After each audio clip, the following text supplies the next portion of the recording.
오늘 하나님의 말씀은 신명기 6장 11절 말씀 보겠습니다. 다 같이 신명기 6장 11절 말씀을 봉독하겠습니다. 같이 봉독합니다.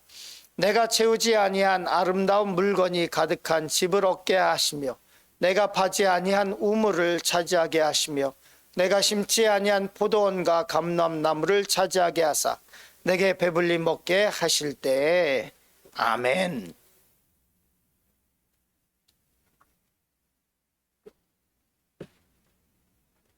오늘 하나님의 말씀은 준비된 복에 대해서 말씀을 나누려고 합니다. 오늘 우리가 묵상하려고 하는 말씀은, 이 새벽에 묵상하려고 하는 말씀은 신명기 5장에서 6장에 걸쳐 있는 우리를 향하신 하나님의 복입니다. 특별히 신명기 5장에서 6장을 보면 이 작은 십계명처럼 말씀이 기록되어 있습니다. 이것은 이제 가나안 땅으로 들어가야 하는 신세대에게 모세가 특별히 무엇을 해야 되는지, 그 땅에 가서 어떻게 살아야 가야 하는지에 대해서 말씀하면서 신명기의 말씀을 다시 꺼냅니다. 그리고 이 말씀 안에 거하고 이 말씀을 지킬 때 어떠한 복이 새로운 세대, 새로운 나라를 이끌어 가야 하는 이 젊은 세대에게 꼭 해주고 싶었던 것이고, 이것을 반드시 소유해야 한다는 것을 다시 한번 강조하고 있는 것을 보게 됩니다. 우리가 잘 아는 것처럼 신명기는 출애굽기 20장에 있죠. 그러나 이 말씀을 1세대에게 선포하는 것이 아니라 2세대에게도 선포하고 있습니다. 우리가 가장 중요하게 생각해야 되는 것 중에 하나가 뭐냐면, 하나님의 말씀을 당대에 끝내서는 안 된다고 하는 것입니다. 수많은 그리스도인들이 실패하는 것이 뭐냐면, 이 하나님의 말씀을 당대에서 끝내는 것입니다. 믿음 좋은 장로님, 믿음 좋은 권사님, 믿음 좋은 안수 집사님, 또 집사님, 그 어떤 분들도 보면 당대에서 끝날 때 너무너무너무나 안타까운 일이 있습니다. 비단 이것은 평신도뿐만 아니라 목사님의 가정도 마찬가지입니다. 하나님의 말씀이 당대에서 끝나고 그 다음 세대에 내려가지 못했을 때 수많은 목사님의 자녀들이 방황하고, 수많은 목사님의 자녀들이 어떤 경우에는 교회를 떠나는 경우도 보게 됩니다.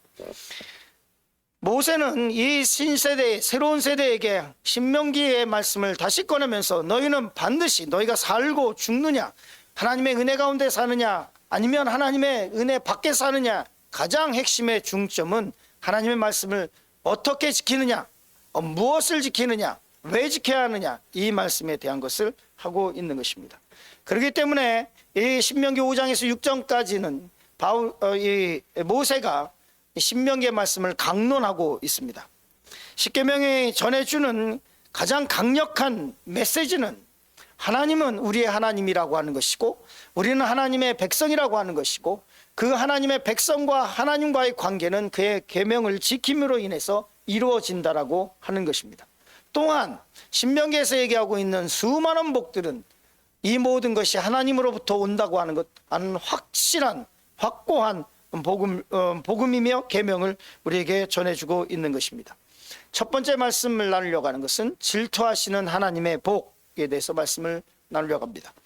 우리가 계속해서 하나님의 말씀을 보면서 특별히 이 신년에는 복에 대해서 집중하고 있는데, 질투하신 하나님의 복, 하나님은 어떤 분이신가? 어떤 사람에게는 무서운 하나님일 것이고 어떤 사람에게는 능력이 많으신 하나님일 것입니다. 또 어떤 사람에게는 좋으신 하나님일 것입니다. 누구에게나 다 하나님을 보는 어떤 이 퍼스펙티브가 있습니다. 내가 볼 때 하나님은 이런 분이다, 나의 인생을 통틀어 봤을 때 내 하나님은 이런 하나님이다 라고 하는 생각들이 있을 것입니다. 그러나 가장 강력한 말씀 중에 하나가 뭐냐면 질투하시는 하나님입니다. 신명기 5장 9절부터 10절까지는 이렇게 말씀하고 있죠. 우리 같이 읽었으면 좋겠습니다. 그것들에게 절하지 말며 그것들을 섬기지 말라. 나 내 하나님 여호와는 질투하는 하나님인즉 나를 미워하는 자의 죄를 갚되 아버지로부터 아들에게로 3, 4대까지 이르게 하거니와 나를 사랑하고 내 계명을 지키는 자에게는 1000대까지 은혜를 베푸느니라. 아멘. 신명기 5장 9절에서 뭐라고 말씀하고 있냐면, 나는 여호와 질투하는 하나님이다 라고 말씀하고 있습니다.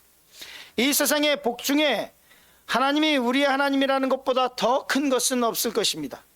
하나님께서 우리를 너무너무 사랑하셔서 뭐라고 말씀하고 있냐면, 너는 다른 신을 절대로 섬기지 말고 쳐다보지도 말고, 그리고 너는 나를 섬길 것인데 특별히 나는 질투하는 하나님이라고 말씀하고 있습니다. 내가 절대로 너를 다른 사람에게 내어주지 않겠다라는 것입니다. 생각해 보십시오. 우리 아이들이 옆집 아저씨에게 아버지라고 부르는 것을 허용하시겠습니까? 옆집 건너집에 있는 사는 사람에게 엄마라고 부르는 것을 허용하겠습니까? 저는 절대로 허용할 수 없습니다. 그러나 우리는 많은 경우에서 이 영적으로 누가 우리 아버지인지를 잃어버릴 때가 있습니다. 하나님이 우리 아버지인데 기웃기웃거리고 있을 때가 있습니다. 특별히 신년 되면 그런 경우가 많죠. 신년 되면 권사님들, 집사님들 중에 투정비결 그거 보러 가는 분들 많이 있습니다. 아직도 많이 있어요. 아직도 많아요. 제가 송구영 신예배 때 안 하는 게 있어요. 그게 뭐냐면 말씀 뽑기예요. 그리고 제가 그 국민일보의 칼럼에다가 쓰기도 했어요. 그것에 대해서 신랄하게 비판했습니다.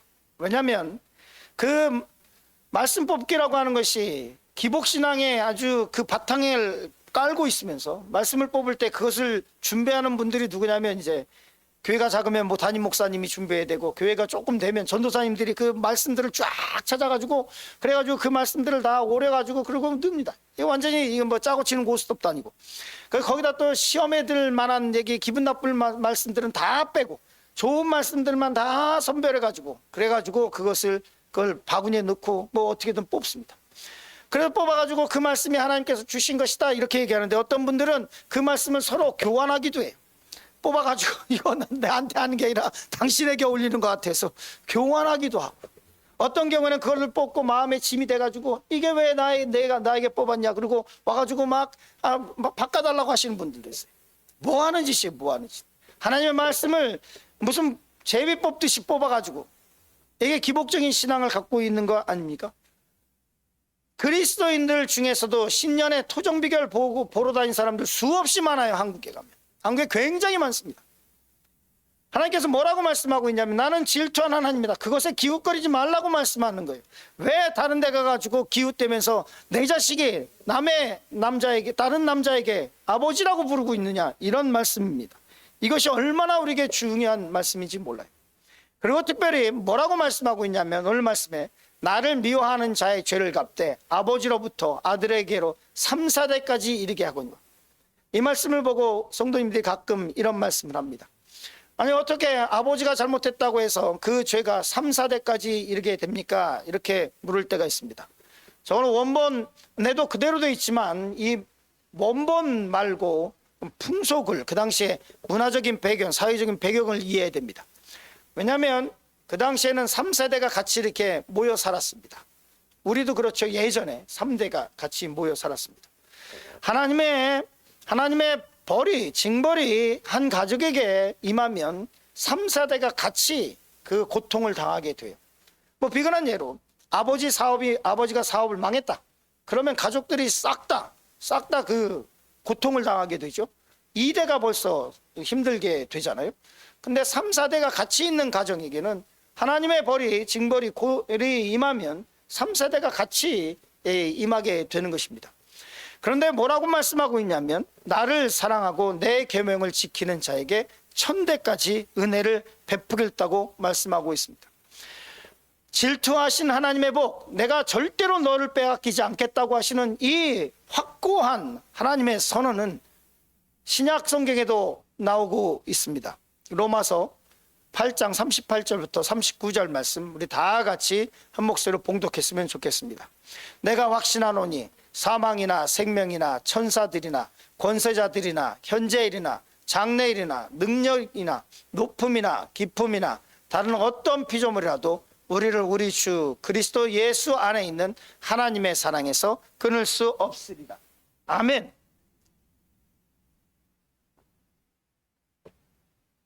신약에서는 더욱더 구체적으로 말씀하고 있죠. 절대로 내가 빼앗기지 않는데, 하나님께서 말씀하기를 내가 내 백성들을 절대로 빼앗기지 않는데, 그것이 사망이든지 그것이 생명이든지 그것이 천사이든지 그것이 권세자들이든지 그것이 지금 현재 당하고 있는 고난이든지 그것이 장래에 일어날 어떤 일이든지 그것이 어떤 능력을 가지고 있던 사람이든지 그것이 높음이나 깊음이나 다른 어떤 피조물이라도 내가 내 백성을, 내 자녀를 결단코 빼앗기지 않겠다라고 하는 선언입니다. 그리고 또 특별히 로마서는 뭐라고 말씀하고 있냐면 어떤 피조물이라도 우리를 우리 주 그리스도 예수 안에 있는 하나님의 사랑에서 끊을 수 없다라고 말씀하고 있습니다. 질투하신 하나님, 올해 어떤 복을 받아야 될까? 질투하신 하나님의 복, 그것을 누리시기 바랍니다. 그것이 하나님의 복이라고 하는 것을 깨닫고 살아가실 간절히 축원합니다. 두 번째로 말씀을 나누려고 하는 것은 준비된 복에 대해서 말씀을 나누려고 합니다. 어제 우리는 대신해서 싸우시는 하나님의 복에 대해서 말씀을 나눴습니다. 이 복이 여러분 모두에게 임하길 간절히 축원합니다. 올해는 내가 혼자 피 터지게 싸우는 것이 아니라 하나님께서 대신 싸워주시는 복을 누리시길 간절히 소원합니다. 내가 다 했고 내가 모든 것을 하나부터 열까지 싹 다 했고 그냥 나 혼자 막 그냥 전전긍긍하고 나 혼자 막 고군분투하고 그런 것이 아니라 하나님께서 대신 싸워주시는 삶, 하나님께서 대신 싸워주시는 삶, 얼마나 멋집니까? 하나님께서 대신 싸워주시는 삶. 하나님께서 대신 싸워주시면 누가 우리를 대적할 수 있습니까? 어떤 고난과 어떤 골리앗이 우리 앞에 다가올지라도 하나님께서 대신 싸워주시면 그 골리앗과 그 위험에서부터 우리는 안전할 것입니다. 다윗과 골리앗의 싸움을 보십시오. 이것이 어떻게 다윗의 싸움입니까? 다윗이 나갈 때 만군의 여호와의 이름으로 나아갈 때 골리앗을 무찌르는 것을 보십시오. 하나님께서 싸우신 것입니다. 오늘 말씀에 보면 오늘 말씀은 준비된 복에 대해서 말씀을 나누려고 합니다. 신명기를 보면 복이 매 장마다 나옵니다. 매 장마다.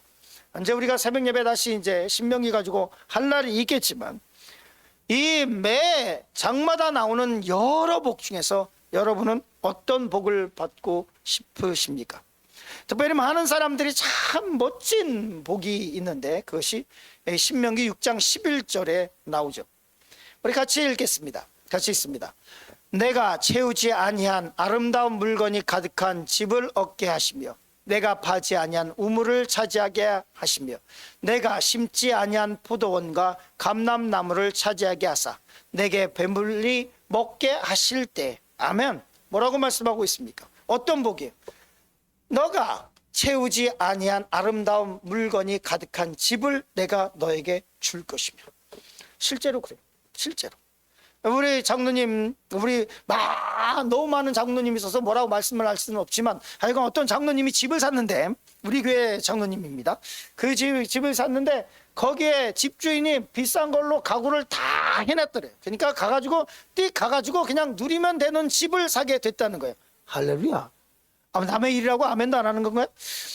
다 돼 있다라는 거예요. 다 돼. 실제로 그렇다는 거예요. 실제로. 내가 채우지 아니한 아름다운 물건이 가득한 집, 너가 파지 아니한 우물을 하나님께서 주시고 너가 심지 아니한 포도원과 감람나무를 차지하게 할 것이며. 너무너무 멋지지 않아요? 내가 채우지 아니한 아름다운 물건이 가득한 집, 내가 파지 아니한 우물, 내가 심지도 않은 포도원과 감람나무를 뭐라고 말씀하고 있냐면 하나님께서 주사 너를 배불리 먹게 하시겠다는 거예요. 가장 맛있는 밥이 뭔지 아십니까? 남이 사주는 밥. 가장 맛있는 밥, 남이 해준 밥. 그렇죠. 가장 맛있는 밥. 이 세상에서 비싼 건데 좀 거시기한 밥, 내가 사는 밥 좀 거시기해요. 비싸면 비쌀수록 더 이상해. 어떤 복을 받고 싶으십니까?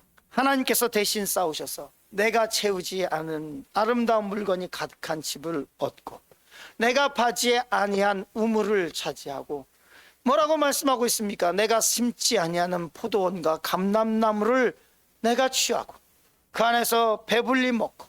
이것이 하나님께서 약속하신 신명기 6장 11절의 복 아닙니까? 이 복을 누리시기 원하십니까? 아멘 안 하십니까? 이어지는, 그런데 이 복을 말씀하시면서 이어지는 말씀이 하나가 있습니다. 그러면 이 복을 어떻게 누릴까? 내가 채우지 않은 아름다운 물건이 가득한 집을 얻고, 내가 파지 않은 우물을 내가 마시고, 내가 심지 않은 포도원과 감람나무의 열매를 내가 먹으며 배불리 사는 이 복을 어떻게 누릴까? 이렇게 말씀하고 있습니다. 이어지는 말씀은 이렇습니다. 같이 읽겠습니다. 너는 조심하여 너를 애굽 땅 종되었던 집에서 인도하여 내신 여호와를 잊지 말고 내 하나님 여호와를 경외하며 그를 섬기며 그 이름으로 맹세할 것이니라.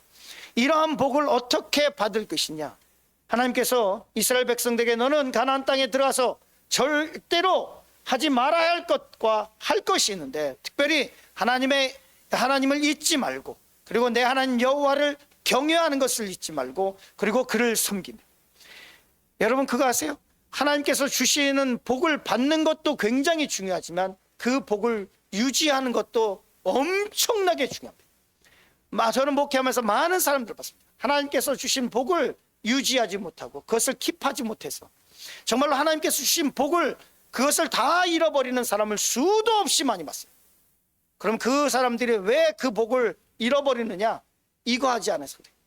하나님을 어느 순간인가 자기가 하나님께서 주신 복인데 하나님을 잃어버리고, 어느 하나님께서 주신 복을 그것을 세상에서 자기가 교만하고 그것을 즐기다가 예배하는 것도 잃어버려서 하나님을 경외하지 않고 하나님을 섬기기보다는 자기가 잘났다고 생각하고 모든 것이 다 하나님께로부터 왔음에도 불구하고 자기가 주인 행사하고 있을 때 그때 그 복을 잃어버리더라고요.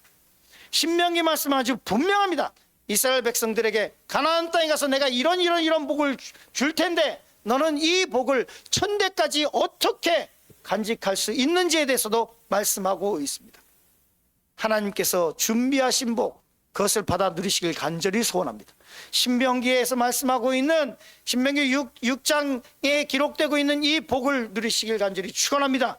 그러나 절대로 잃어버려서는 안 되는 것이 있습니다. 그것은 뭐냐면 하나님을 잊지 말고 하나님을 경외하고 모든 것이 다 하나님께로부터 하는 것을 결단코 잃어버리지 말고, 교만하지 말고, 목을 빳빳이 세우지 말고 겸손히 하나님 앞에 무릎을 꿇고 하나님 앞에 고개를 숙이고 간구하고 기도하는 것을 잃어버리면 절대로 안 됩니다.